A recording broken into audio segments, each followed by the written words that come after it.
Hi, everybody.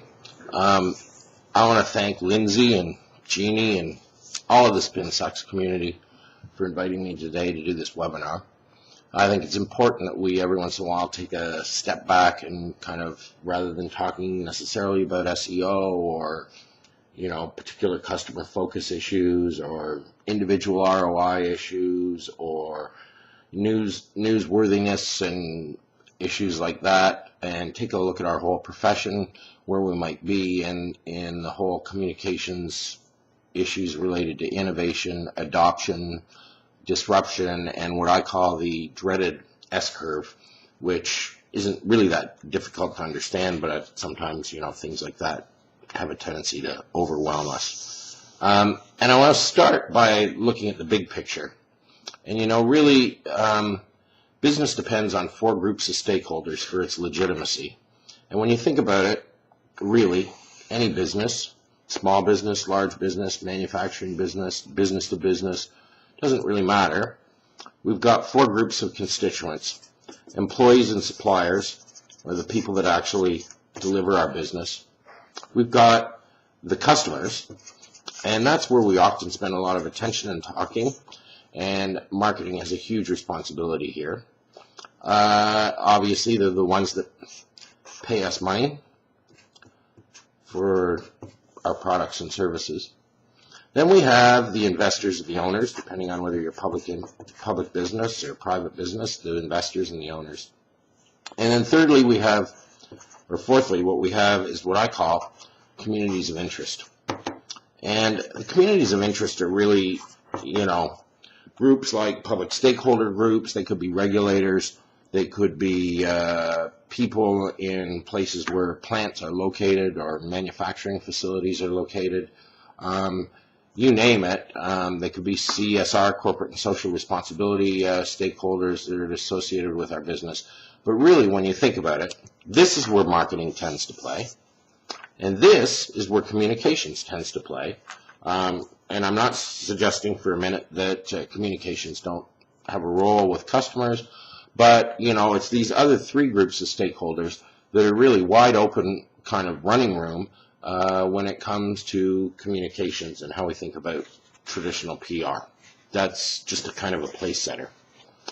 Let's look at kind of traditional public relations and communication strategies, and I'll explain why I'm going to come back at this in a few minutes.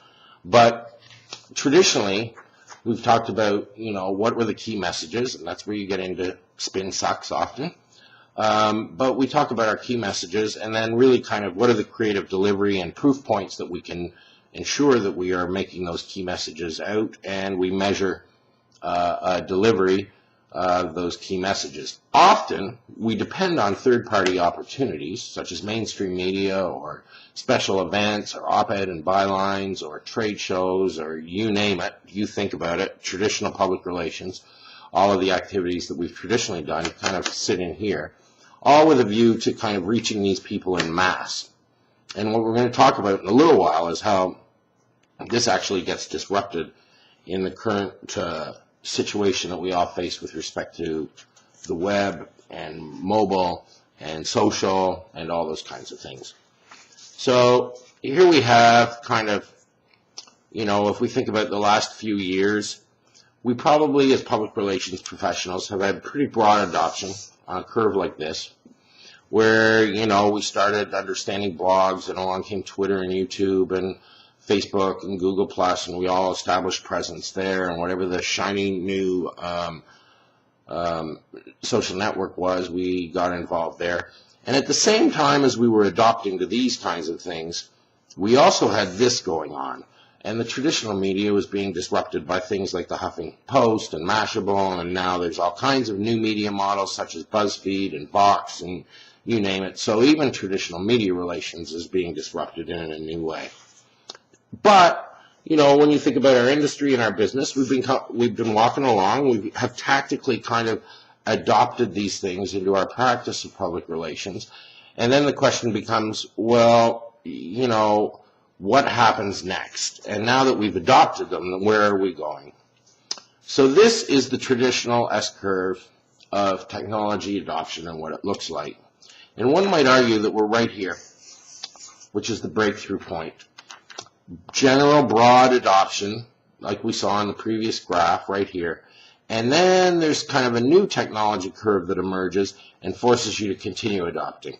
And this is the part that I'm concerned about, and what I want to talk a little bit about today is this kind of point right here in the middle, where we have to think about kind of what's coming next and how do we continue to adopt and evolve in an era for our business and our job in responding to all of these different customers and stakeholders. So, I've got 4 factors today, and I'm not suggesting that there aren't others, but I've got 4 factors that I think continue to disrupt our business, will continue to disrupt us in our relationships with stakeholders, and pose us problems in terms of moving forward. One of them is measurement. This is a ruler in case you can't quite figure it out, but I think one of them is data and measurement and how we continue to deal with that. Number 2 is the ongoing disruption to media relations and how we've traditionally thought about media relations and what goes on in that side of the business. Number 3 is our skill sets and how we continue to change our skill sets and adopt for this new environment. And then the 4th factor I think that's is continuing to pose problems is what I'll call the visual web. And by the way, this is what a week's worth of photographs uploaded to Flickr kind of looks like. So as we think about the adoption that we made in the first half of our journey, and as we think about where we're going in the second half of our journey, like I said, this is kind of the traditional model. So we've got measurement or data, whatever you want to call it here. We have media,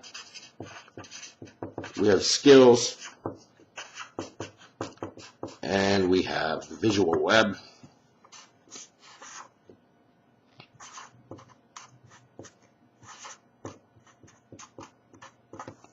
And what is that going to do to our business? And I think that, if we think about it, what we might start to do is actually redesign this top diagram so that we look at the data from our business stakeholders in order to more effectively define what our messages might be. And then, if we move that over, then we look at the new opportunities, which comes out of media as well, the new opportunities to connect with all of those stakeholders. And then the measurement of how we're doing, of course, as that goes forward. So in fact, this becomes a virtual circle, and it flips the way we have traditionally approached things. So let's start with measurement just for a second and look at listening. And when you think about listening, the interesting aspect that ties into listening is that not only can we now understand more appropriately as opposed to kind of sticking our finger in a wind, we can actually understand the data and how people are talking about us. And I don't just mean our business, but also how people talk about us as an industry or as our products and services. And so as a result, the data can actually inform how we move forward, and we identify also on the basis of listening and understanding, we can identify the actual individual stakeholders that matter to our company. And those individuals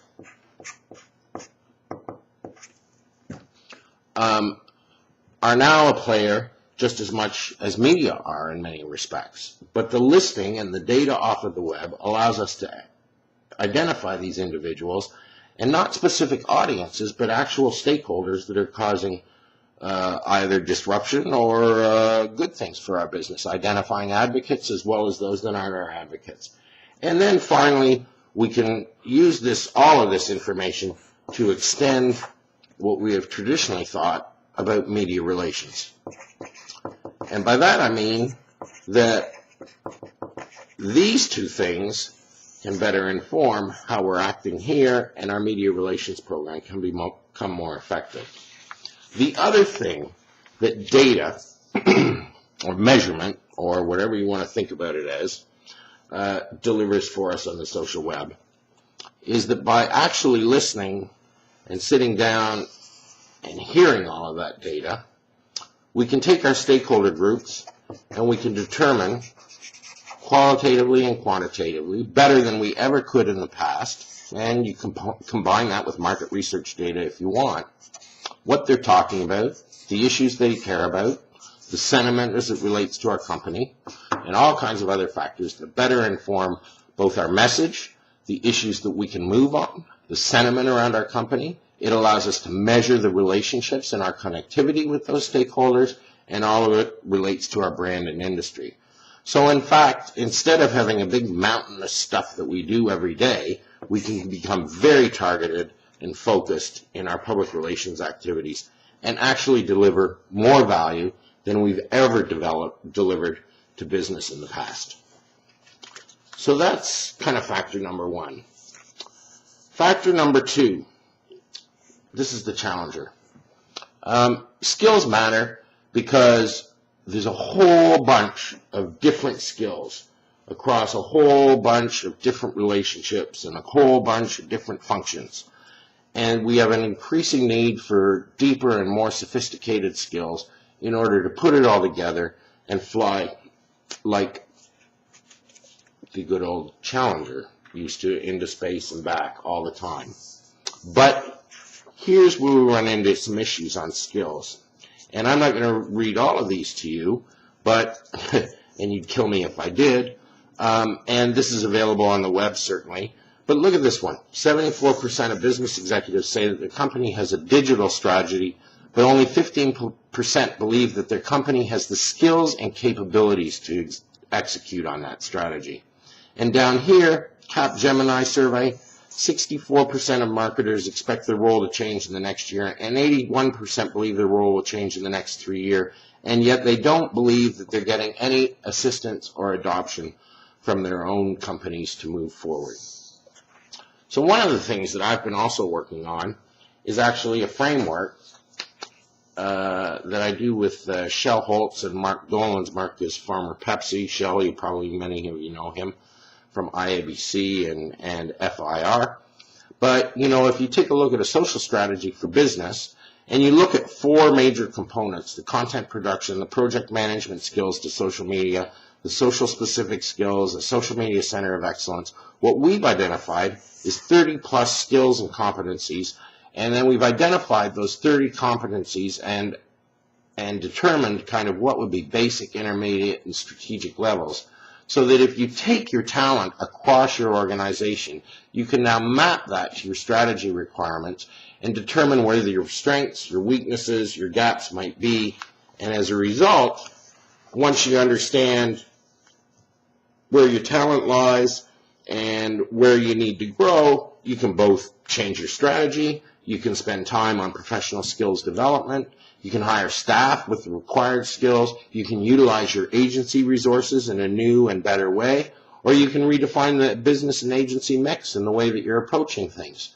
So, whether you decide to identify your skills and inventory in order to best determine what your social strategy is, or whether you identify your inventory in place in order to determine how the social strategy can proceed, either way, you come into the middle section here where you can actually alter your expectations and change your strategies and really focus on your people skills and developing the strengths and talents that are required and crucial for business today. Moving from skills, we talked about media. And the key thing about media, and I think we all probably know this well, and this is no surprise to anyone, but the traditional media is being disrupted, has been disrupted, continues to be disrupted. Where people get their news very much depends, again, and the social data will tell you which stakeholders get their news where.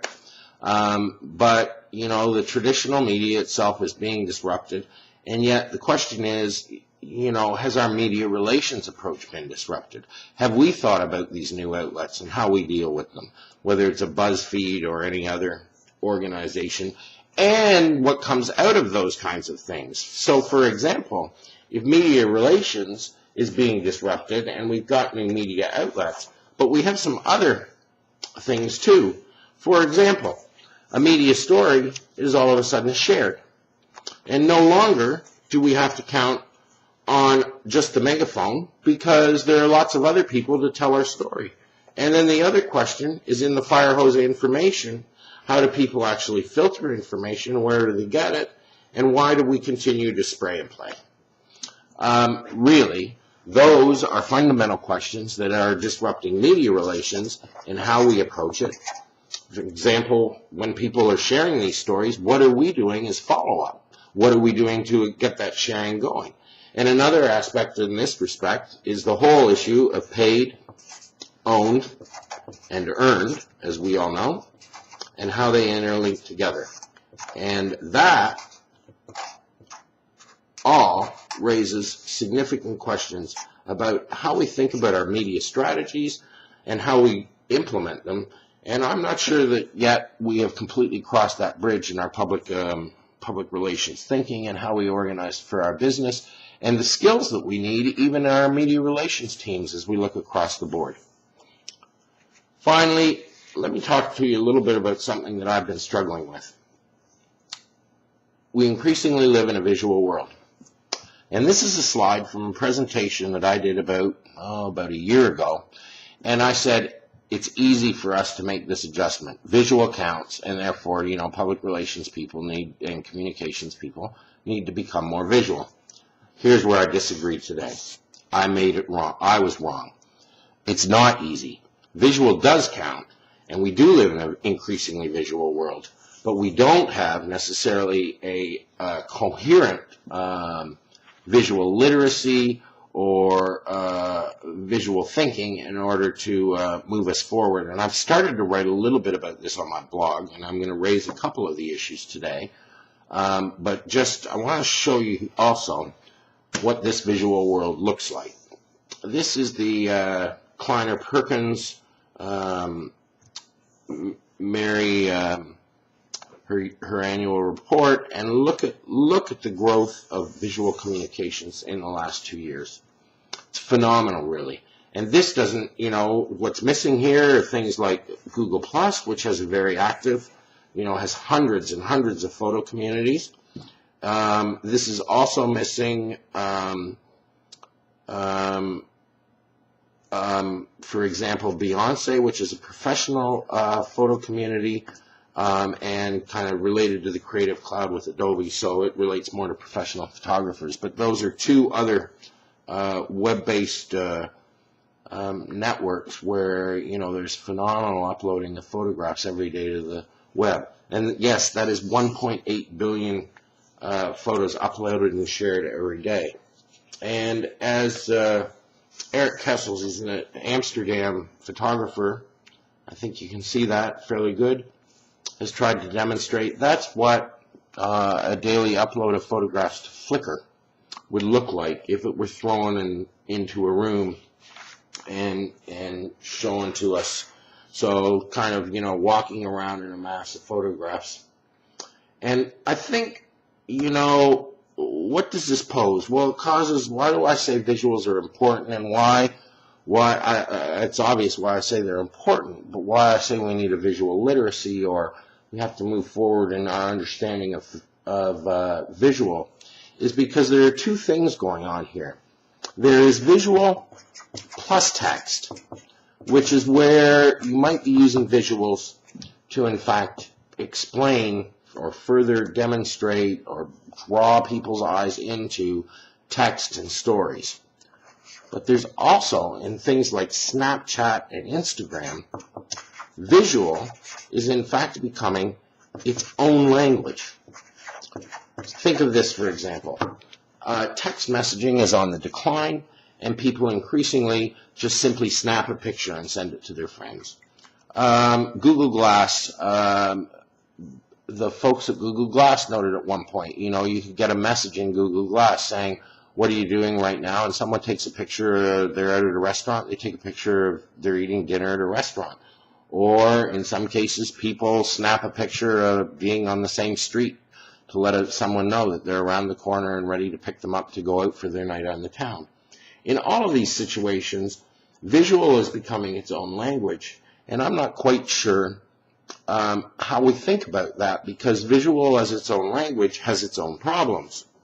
So, for example, there are issues in visual literacy related to, for example, the web started as a conversation, but increasingly the web's becoming